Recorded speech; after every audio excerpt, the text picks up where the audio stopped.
ጥሩ ነገሮችን መገንባት ስንጀምር የሚገርመው ምናየው በዙሪያችን ያለን ሰው ነው። በቃ ይሁኝ እስኪ በጣም ተሻሽያለሁ እኮ በቢዝነስ ስኬታማ ሆኛለሁ አግብቻለሁ እኮ እስኪ ይሁኝ ተሽያለሁ እኮ ከናንተ ማለት ነው የምንፈልገው። ፕሩፍ የምናደርገው በሌሎቹ ማጣት ላይ፣ በሌሎቹ አለማግባት ላይ፣ በሌሎቹ ዝቅ ማለት ላይ ነው የራሳችንን ስኬታማነት የራሳችንን ደስታ ፕሩፍ የምናደርገው። ይሄ ትክክለኛ እውነት ነው፣ ሪያሊቲ ነው፣ እየኖርነው ያለው ህይወት ነው። ኢማጂን የኔ ማግኘት የሚለካው የኔ ማግኘት ደስታ የሚለካው በሌሎቹ ማጣት ላይ ነው። ሌሎቹም ደስተኛ ከሆኑ ሌሎቹም ካገኙማ which is the same level ነን፣ ምንም የሚያስደስተኝ ነገር የለም ማለት ነው። በህይወታችን የምንኖረው ህይወት ነው፣ እየኖርነውም ያለው ህይወት ነው። አንድ ነገር በጣም ፈልገን ለማግኘት የምንጥረው ጥረት ማግባት ሊሆን ይችላል፣ በቢዝነስ ስኬታማ መሆን ሊሆን ይችላል፣ or የምንመኘው ቦታ መሄድ ሊሆን ይችላል።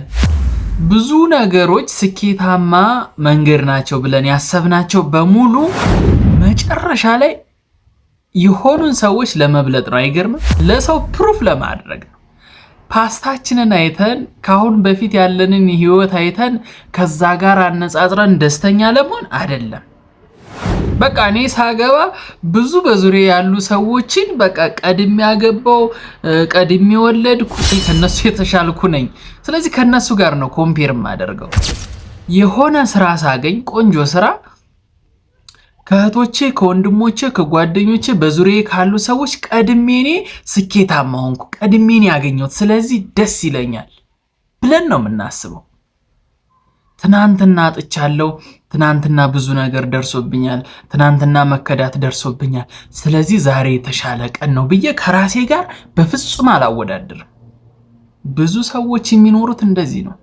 ቁልፉ ነገር እዚህ ጋር ነው። እንግዲህ አንድ ሰው ከሌሎች ጋር ተወዳድሮ ደስተኛ መስሎ ከታየ ኦር ደስተኛ ነኝ ብሎ ካሰበ ደስ የሚል ነገር ነው።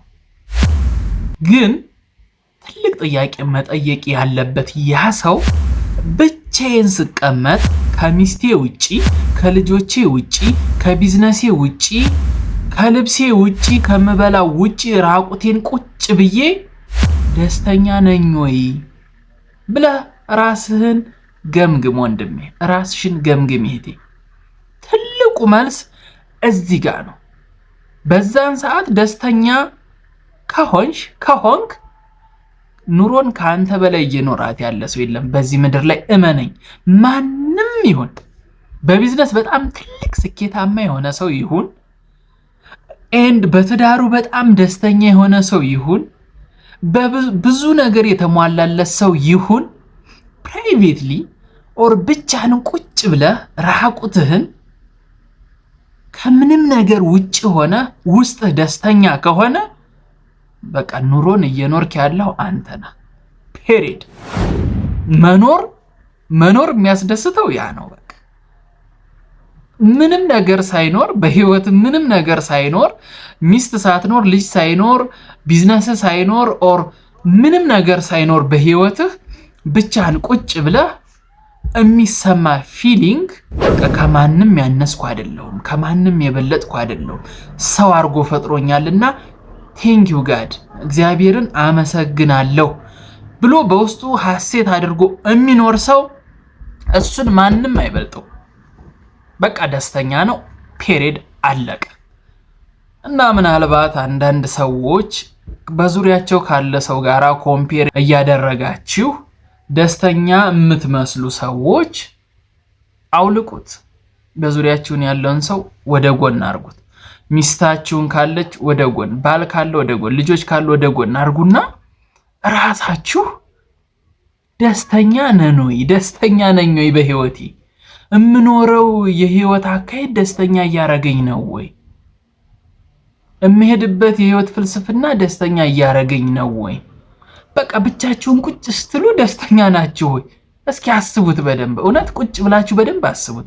በዛን ታይም የሚሰማችሁ ስሜት ደስተኝነት ስሜት ከሆነ በቃ በትክክል እየኖራችሁ ህይወትን እያጣጣማችሁ ያላችሁት ሰዎች እናንተ ናችሁ። በምንም ልትጨነቁ ኦር ደግሞ በጣም ውስብስብ ህይወት ውስጥ መግባትም አይጠበቅባችሁ።